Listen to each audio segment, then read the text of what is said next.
नमस्कार दोस्तों, मैं सुप्रिया स्वागत करती हूँ आपका डिकोड एग्जाम के डेली करंट अफेयर की क्लास में। दोस्तों, आज हम अपनी करंट अफेयर की क्लास में डिस्कस करेंगे 21 अक्टूबर 21 अक्टूबर से रिलेटेड करंट अफेयर को। तो चलिए दोस्तों, जल्दी से आप सब लोग सेशन से जुड़ जाइए, सेशन को आप सब लोग शेयर कर दें। और जैसा कि मैं उम्मीद कर रही हूँ आप सब लोग बहुत ही अच्छे से होंगे और अच्छे से अपनी प्रिपरेशन कर रहे होंगे। इसी के साथ आप डेली करंट अफेयर की नोट्स बना सके, इसके लिए जो है आपको टेलीग्राम ग्रुप पर पीडीएफ प्रोवाइड की जाती है। तो देखिए, टेलीग्राम ग्रुप का लिंक जो है डिस्क्रिप्शन बॉक्स में दिया हुआ है। तो डिकोड एग्जाम के टेलीग्राम ग्रुप को आप ज्वाइन कर लीजिए, जहां पे आपको जो है डेली करंट अफेयर की पीडीएफ जो है वो प्रोवाइड की जाएगी। अपनी शॉर्ट नोट्स बनाइए उससे और रिवीजन करिए। तो स्टार्ट करते हैं अपनी क्लास स्टार्ट करूं दोस्तों, उसके पहले कहना चाहूंगी कि जल्दी से चैनल को सब्सक्राइब कर लीजिए और बेल आइकन को प्रेस कर लीजिए। इससे आपको चैनल से रिलेटेड हर क्लास की वीडियो का प्रॉपर नोटिफिकेशन मिलेगा और आपकी कोई भी क्लास मिस नहीं होगी। तो स्टार्ट करते हैं, अपने सबसे पहले प्रश्न की तरफ बढ़ते हैं दोस्तों। और आज का हमारा सबसे पहला प्रश्न है कि राष्ट्रीय फिल्म पुरस्कार 2023 में सर्वश्रेष्ठ अभिनेता का अवार्ड जीतने वाले पहले तेलुगु एक्टर कौन बने हैं। तो देखिए, अभी हाल ही में राष्ट्रीय फिल्म पुरस्कार की घोषणा की गई है, उसमें जो है प्रदान किया गया है राष्ट्रपति जी के द्वारा, जिसमें ये बताया जा रहा है कि देखिए एक अभिनेता है जिनको, ठीक है, ये तेलुगु एक्टर है जिन्हें ये पहला जो है अवार्ड मिला है। ये कौन है? तो ध्यान रखिएगा, करेक्ट आंसर है देखिए ये अल्लू अर्जुन। ठीक है, तो यहाँ पे अगर हम बात करें दोस्तों, अभी हाल ही में नई दिल्ली में, ठीक है, राष्ट्रपति द्रौपदी मुर्मू ने, यहाँ राष्ट्रीय लिख गया है, देखिए इसको करेक्ट कर लीजिएगा, राष्ट्रपति। ठीक है, राष्ट्रपति द्रौपदी मुर्मू ने नई दिल्ली में 69वें राष्ट्रीय फिल्म पुरस्कार जो है वो प्रदान किया है, जिसमें से देखिए बहुत महत्वपूर्ण जो है यहाँ पे फिल्म हस्तियां, उनको ये पुरस्कार मिला, जिसमें जो है प्रतिष्ठित अभिनेत्री है दोस्तों वहीदा रहमान, जिनकी तस्वीर आप स्क्रीन पे देख रहे हैं। तो वहीदा रहमान को देखा जाए दादा साहब फाल्के पुरस्कार प्रदान किया गया है।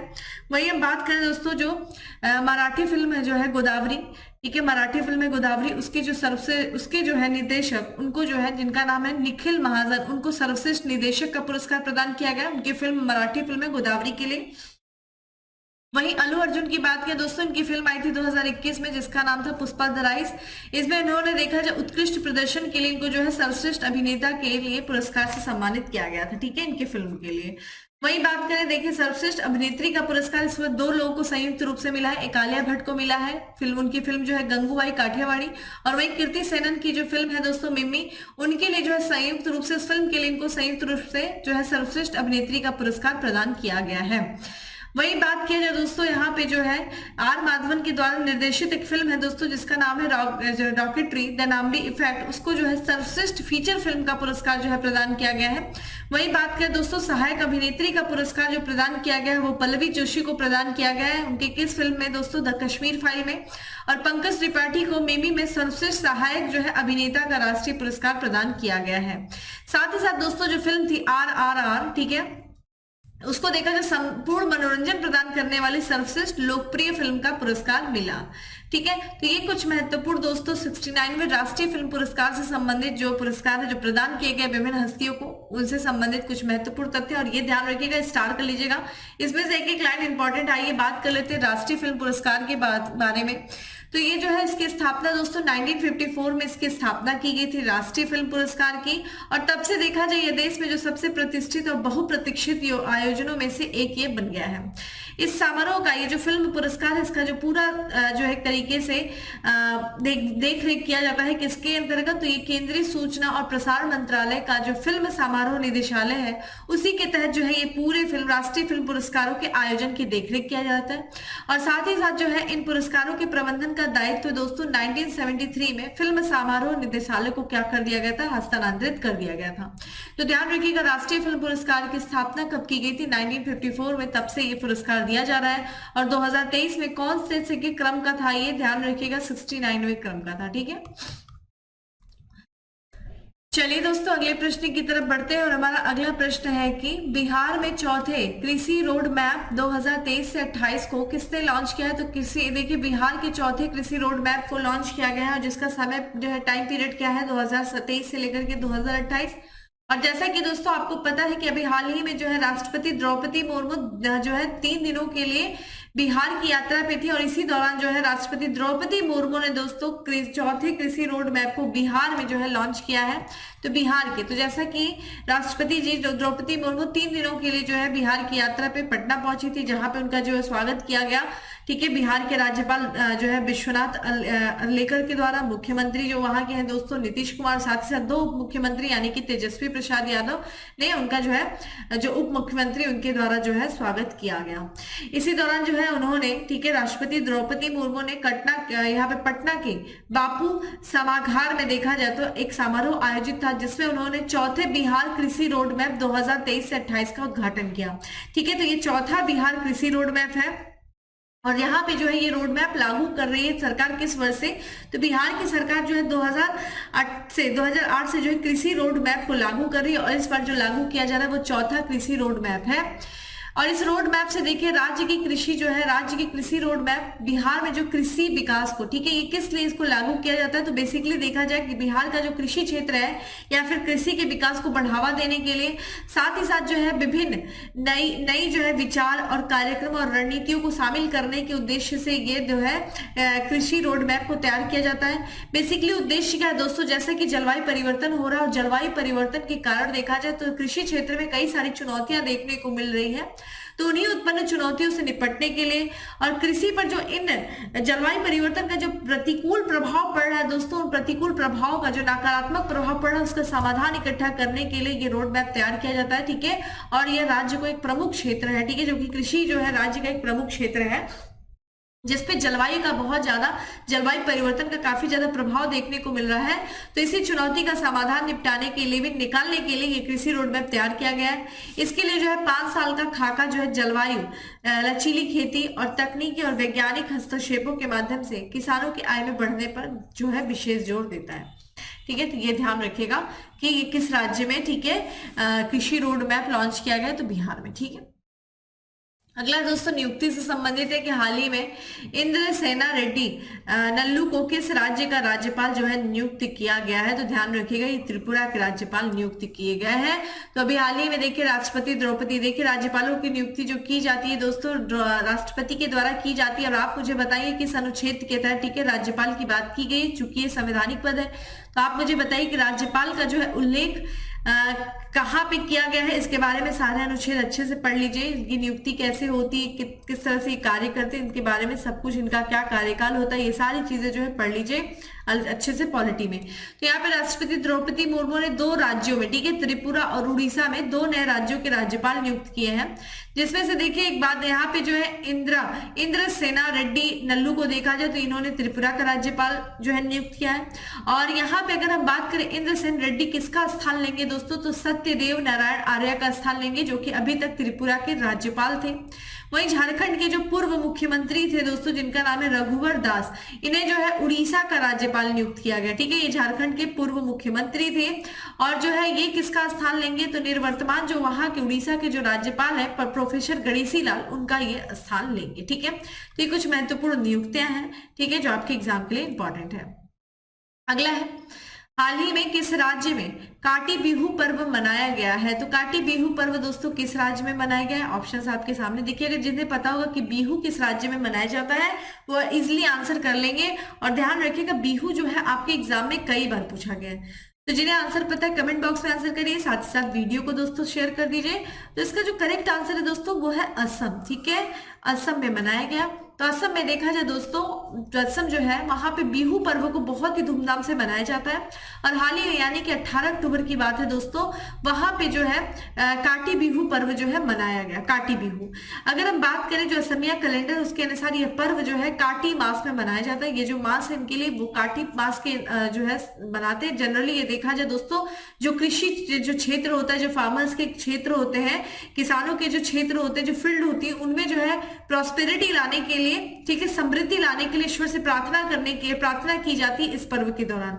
इस पर्व को देखिए अन्य नाम से भी जाना जाता है, काटी बिहू को, तो इसको जाना जाता है कंगोली बिहू के भी नाम से जाना जाता है। और अगर हम देखें तो 3 बार जो है बिहू का पर्व मनाया जाता है असम में। पहली बार देखिए दोस्तों जनवरी में मनाया जाता है, जिसे हम क्या कहते हैं दोस्तों, भोगाली या माघ बिहू के नाम से जानते हैं, जो कि जनवरी के माह में असम में मनाया जाता है।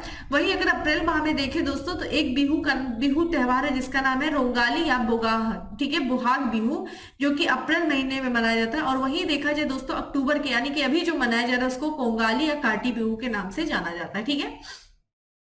ये जो अक्टूबर में मनाया जाने वाला दोस्तों कोंगाली बिहू है यानी कि काटी बिहू, इसके पीछे यह कारण है कि रोंगाली बिहू के समय क्या किया जाता है, खेतों में अनाज का उत्पादन किया जाता है, ठीक है। तो एक तरीके से खेतों में समृद्धि लाने के लिए, ईश्वर से प्रार्थना करने के लिए जो वहां की महिलाएं होती है वो खेतों में दिया जलाती है दोस्तों।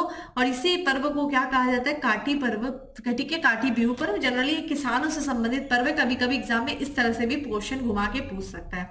इसी के साथ साथ हम लोगों ने अभी कुछ दिन पहले एक पर्व का जिक्र किया था जिसका नाम है बत्तुकम, ठीक है, बत्तुकम पर्व, जो कि एक फूलों का त्योहार है और ये 9 दिनों तक चलने वाला, ठीक है, ठीक है, 9 दिवसीय जो ये त्योहार है बत्तुकम, जो कि तेलंगाना में मनाया गया, ठीक है।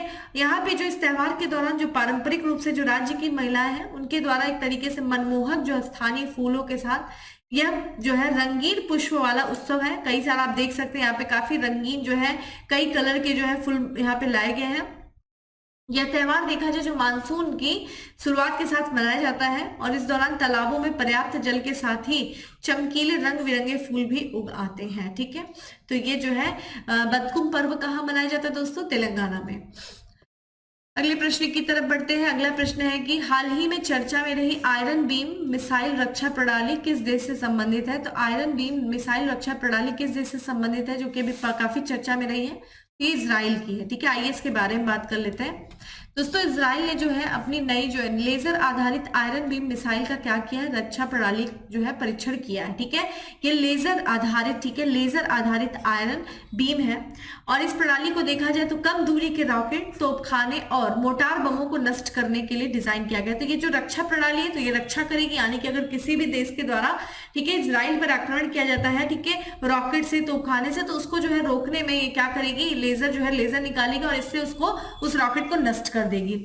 राफेल एडवांस्ड, ठीक है, डिफेंस सिस्टम द्वारा ये निर्मित की गई है, ठीक है, आयरन बीम। और ये इसका पहली बार जो अनावरण किया गया था आयरन बीम का, वो किया गया था 2014 में। ये मानव रहित जो है हवाई वाहनों को भी रोक सकता है, यानी कि ना सिर्फ मानव सहित यानी कि ड्रोनों को ही नहीं, यानी कि मानव रहित अगर कोई हवाई विमान है उसको भी ये रोकने में सक्षम है। और इसकी परिचालन जो सीमा है वो 7 किलोमीटर, यानी कि 7 किलोमीटर के रेंज तक ये रोकने में, ठीक है, सक्षम है। यानी कि अगर देखा जाए दोस्तों 4.3 मील तक ये फैली हुई है। यहाँ पे अगर हम बात करें एरो 2, एरो 3, डेविसलिंग और आयरन डोम को अलावा देखा जाए आयरन बीम इजराइल की एकीकृत मिसाइल रक्षा प्रणाली का जो है 6वां तत्व है। इसे देखा जाए दोस्तों तो आयरन बीम को एयरबोर्न टारगेट को नष्ट करने के लिए, लेजर बीम उत्पन्न करने के लिए एक फाइबर लेजर उपयोग करता है, ठीक है। तो ये आयरन बीम जो है वो नष्ट, जो ये टारगेट है उसको नष्ट करने के लिए, ठीक है, क्या, तो यहाँ पे जो है फाइबर लेजर का ये उपयोग करता है, ठीक है। यहाँ पे लेजर के लिए निरंतर ऊर्जा आपूर्ति के साथ लाभ, इसके लाभ अगर देखा जाए तो यह गोला बारूद कभी भी खत्म नहीं होता इसका, जिससे कक्षा, ठीक है, जिससे रक्षा के लिए निरंतर क्षमता सुनिश्चित होती रहती है। तो ये लगातार जो है अटैक करता रहता है, यानी कि अगर कोई इसके पर अटैक करता है तो लगातार क्या लेजर को, ठीक है, निकालता रहता है और इससे अपने क्षेत्र की क्या करता है, रक्षा करता है। लेकिन इसकी कुछ कमियां भी है, चूंकि लेजर है तो अगर कभी प्रतिकूल मौसम हो जाता है, जैसे कि कभी बारिश हो जाती है, बादल छा जाते हैं, तो इस प्रतिकूल मौसम की स्थिति में क्या है, जब इसकी दृष्टि बाधिता होती है, यानी कि एक तरीके से अगर लेजर के बीच में कोई बारिश है, इसकी दृष्टि बाधित होती है, तो यहाँ पे जो है ये इसका काम इतना सटीक नहीं हो पाता है। तो इसकी कमियां भी कुछ यहाँ पे बताई गई, ठीक है। तो ध्यान रखिएगा आयरन बीम जो है ये मिसाइल रक्षा प्रणाली है, इजराइल से संबंधित है, लेजर आधारित, ठीक है, मिसाइल रक्षा प्रणाली है। अगला प्रश्न है दोस्तों कि किस देश की सेना ने कैम्ब्रियन पेट्रोल एक्सरसाइज 2023 में स्वर्ण पदक जीता है, ठीक है। कैम्ब्रियन पेट्रोल एक्सरसाइज 2023 में स्वर्ण पदक किस देश से जीता है दोस्तों, तो ये जीता है भारत ने। तो भारतीय सेना ने दोस्तों कैम्ब्रियन पेट्रोल एक्सरसाइज 2023 में स्वर्ण पदक जीता है। तो भारतीय सेना ने दोस्तों यूके में, ठीक है, यूनाइटेड किंगडम में आयोजित किया गया था कैम्ब्रियन पेट्रोल एक्सरसाइज। ध्यान रखिएगा, कैम्ब्रियन पेट्रोल एक्सरसाइज किस देश में जो है आयोजित किया गया, तो यूनाइटेड किंगडम में जो दोस्तों है इसका आयोजन किया गया, ठीक है, जहां पे देखा जाए दुनिया भर के जो विशेष बल और रेजिमेंटों ने प्रतिनिधित्व किया और इसमें 96 टीमों के खिलाफ जो है प्रतिस्पर्धा करते हुए जो भारतीय सेना है दोस्तों उसने क्या किया है, गोल्ड मेडल जीता है। तो बहुत ये अपने आप में गर्व की बात है, ठीक है। यहाँ पे जो है कौन से यहाँ पे रेजिमेंट थे, तो 4x5 गोरखा राइफल्स जो है जिसे हम फ्रंटियर फोर्स के नाम से जानते हैं, ब्रेकन वेल्स में आयोजित जो है ड्रिल में भारतीय सेना का प्रतिनिधित्व किया था, ठीक है।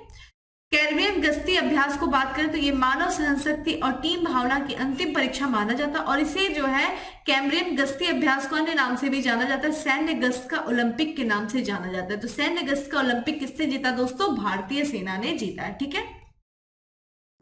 अगले प्रश्न की तरफ बढ़ते हैं। प्रधानमंत्री नरेंद्र मोदी ने कहां से Delhi Ghaziabad Meerut regional rapid transit system corridor का उद्घाटन किया है, कहां से किया है दोस्तों, तो ध्यान रखिएगा ये क्या है, साहिबाबाद से, ठीक है, साहिबाबाद से किया है। इंपॉर्टेंट है ये क्वेश्चन। तो प्रधानमंत्री नरेंद्र मोदी जी ने Delhi Ghaziabad Meerut regional rapid transit system corridor का के प्राथमिकता वाले खंड का उद्घाटन किया और ये जो उद्घाटन दोस्तों किया इन्होंने उत्तर प्रदेश के साहिबाबाद रैपिडेक्स, ठीक है, रैपिडेक्स स्टेशन के द्वारा किया, स्टेशन से किया है, ठीक है। किसने किया, प्रधानमंत्री नरेंद्र मोदी जी ने।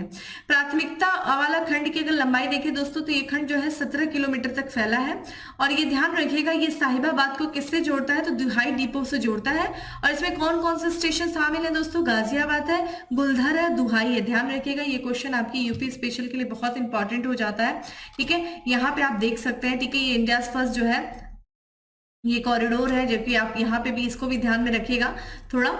यहाँ पे अगर हम बात करें दिल्ली गाजियाबाद मेरठ कॉरिडोर की जो आधारशिला रखी गई थी दोस्तों ये 8 मार्च को 2019 में प्रधानमंत्री जी के द्वारा रखा गया था और एक तरीके से ये जो विश्व स्तरीय परिवहन बुनियादी ढांचे के निर्माण के माध्यम से देश में क्षेत्रीय कनेक्टिविटी को बदलने के प्रधानमंत्री नरेंद्र मोदी जी के दृष्टिकोण के अनुरूप है। क्षेत्रीय रैपिड ट्रांजिट सिस्टम परियोजना विकसित की जा रही। तो ध्यान रखिएगा एक तरीके से क्षेत्रीय कनेक्टिविटी मतलब सारे क्षेत्रों को आपस में जोड़ने के उद्देश्य से दोस्तों ये जो है एक प्रधानमंत्री जी का दृष्टिकोण था कि क्षेत्रीय रैपिड ट्रांजिट सिस्टम परियोजना विकसित की जाए, जिससे कि क्या होगा, बुनियादी जो परिवहन है एक तरीके से जो परिवहन बुनियादी ढांचे का निर्माण होगा, जिससे कि क्या होगा, जो क्षेत्रीय कनेक्टिविटी बढ़ेगी, क्षेत्रीय कनेक्टिविटी बढ़ेगी तो परिवहन, ठीक है, बढ़ेगा, परिवहन बढ़ेगा तो क्या होगा, यातायात की जब सुविधाएं होंगी तो व्यापार बढ़ेगा, ठीक है, यातायात की जब सुविधा बढ़ेगी तो व्यापार बढ़ेगा, व्यापार बढ़ेगा तो आय बढ़ेगी तो देश का क्या होगा, विकास होगा।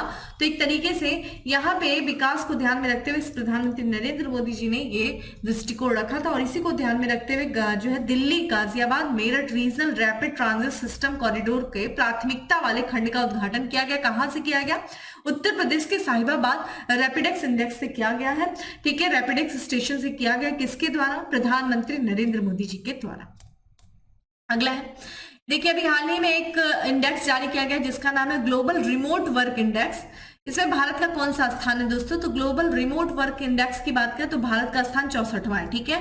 तो यहाँ पे जो दूरस्थ कार्य हेतु, ठीक है, 108 देशों में से 64वां स्थान दिया गया किसे, भारत को, ठीक है। तो 108 देशों को दूरस्थ कार्य यानी कि दूर दराज के क्षेत्रों में जब आप कार्य करते हैं तो उसमें जो है एक तरीके से किस तरीके से आपके डिजिटल, जैसे आप क्या होता है रिमोट एरिया में जाकर, कई लोग कहते हैं वर्क फ्रॉम होम है, किसी का घर जो है रिमोट एरिया में है, वो दिल्ली में काम करता है और कहीं जाकर के किसी गाँव के क्षेत्र में काम करता है तो उसको कनेक्टिविटी की समस्या होती है। तो ऐसे क्षेत्र में उसके काम को क्या होता है, प्रभाव पड़ता है, काम पर प्रतिकूल प्रभाव पड़ता है।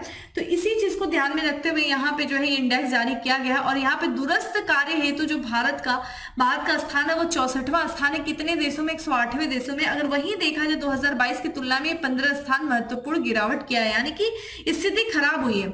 अगर हम सिर्फ 10 देशों में देखें तो यहाँ पे डेनमार्क प्रथम स्थान पे, फिर नीदरलैंड है, जर्मनी है, स्पेन है, स्वीडन है, पुर्तगाल है, एस्टोनिया है, ठीक है।